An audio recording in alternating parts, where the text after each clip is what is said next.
Hello everyone, welcome to Emmy recipes. ఈరోజు వీడియోలో ఎంతో టేస్టీ అయిన గోంగూర పప్పు చూపిస్తున్నాను. చాలా సింపుల్గా టేస్టీగా 10 నిమిషాల్లో ఈ పప్పు చేసేసుకోవచ్చు. వేడి వేడి అన్నంలోనికి నెయ్యి వేసుకుని తింటే చాలా బాగుంటుంది.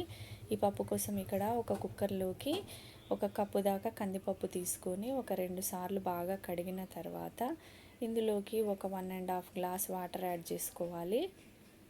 వాటర్ వేసుకున్న తర్వాత ఒక హాఫ్ టీ స్పూన్ పసుపు, కారానికి సరిపడినంత పచ్చిమిర్చి వేసుకోవాలి. గోంగూర పప్పుకి కాస్త పచ్చిమిర్చి ఎక్కువే పడుతుంది. ఇక్కడ ఒక చిన్న రోల్లోకి ఒక 10-12 వెల్లుల్లి, 1 స్పూన్ జీలకర్ర వేసి కచ్చా పచ్చాగా దంచుకోవాలి. ఇలా దంచుకొని వెల్లుల్లి జీలకర్రని ఈ పప్పులోకి వేసేసుకోవాలి. ఇప్పుడు బాగా నీట్గా కడిగిన గోంగూరని వేసుకోవాలి. ఇక్కడ నేను ఒక 2 కట్టల గోంగూర తీసుకొని బాగా నీట్గా కడిగి వేస్తున్నాను. ఇందులోకి ఒక టేబుల్ స్పూన్ ఆయిల్ కూడా వేసి కుక్కర్ మూత పెట్టుకొని ఒక 4 విజిల్స్ వచ్చేంత వరకు కుక్ చేసుకోవాలి. ఇక్కడ పప్పు కూడా బాగా ఉడికిపోయింది. ఈ పప్పుని ఇప్పుడు ఇలా పప్పు గుత్తితో మెత్తగా మెదుపుకోవాలి. ఇలా పప్పునంతా కూడా మెత్తగా మెదుపుకున్న తర్వాత ఇందులోకి తగినంత సాల్ట్ వేసుకుని ఒకసారి కలుపుకోవాలి.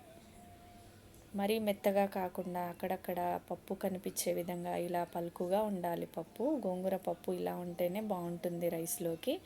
ఇప్పుడు స్టవ్ ఆన్ చేసుకొని ఒక గిన్నెలోకి 1 టేబుల్ స్పూన్ ఆయిల్ వేసుకొని జీలకర్ర, ఆవాలు, పచ్చగా దంచిన వెల్లుల్లి, ఎండుమిర్చి వేసుకొని కాస్త వేగిన తర్వాత సన్నగా పొడుగ్గా కట్ చేసుకున్న ఒక ఆనియన్ వేస్తున్నాను. ఆనియన్ కంపల్సరీ వేయాలి, బాగుంటుంది టేస్ట్. అలాగే కరివేపాకు కూడా వేసుకొని మంచి కలర్ వచ్చేంత వరకు ఫ్రై చేసుకోవాలి. ఇప్పుడు ఇదే గిన్నెలోకి మనం రుబ్బి పెట్టుకున్న పప్పుని కూడా వేసేసుకోవాలి. ఇలా గోంగూర పప్పుని అంతా వేసేసుకుని ఒకసారి మిక్స్ చేసేసుకున్నామంటే ఎంతో టేస్టీ అయిన గోంగూర పప్పు రెడీ అండి. చాలా బాగుంటుంది. ఒకసారి మీరు కూడా ట్రై చేయండి. ఎలా వచ్చిందో కామెంట్ చేయండి. వీడియో కనుక నచ్చినట్టయితే ప్లీజ్ లైక్ చేయండి, షేర్ చేయండి, సబ్స్క్రైబ్ చేసుకోండి. Thank you for watching.